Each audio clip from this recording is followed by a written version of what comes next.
یه فرصت شد توضیح خواهم داد که چرا تنگه هرمز کسی نمیتونه باز بکنه. ما ایران میتونه تنگه هرمز رو ببنده، اما همه دنیا هم جمع بشن نمیتونن تنگه هرمز رو باز کنن. همینجا بخواید بفرمایید چون بحث رو اشاره کردید، علتش چیه؟ ببین علتش اینه که تنگه هرمز یک موقعیت جغرافیایی داره که توان نیروهایی که میخوان او رو ببندن 10 برابر میکنه از نظر جغرافیا. یعنی مثل شبیه در واقع نعل اسبیه. یعنی کشتی از اینجا که میخواد بیاد تا بیاد دور بزنه، از کمترین فاصله عبور کنه بره از روبرو جاز که خارج بشه 7-8 ساعت طول میکشه.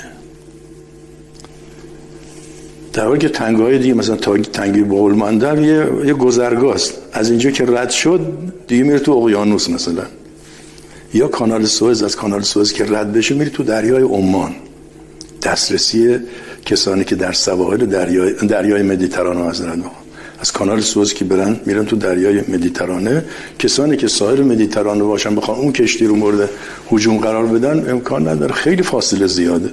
اما اینجا یک مسافت بسیار طولانی به صورت حلقوی باید اینا بیان دور بزنن تا عبور کنن. بنابراین نیروهایی که در ساحل یعنی ایران هستن، در اطراف این در نعل اسبی هستن، خیلی راحت میتونن ببندن.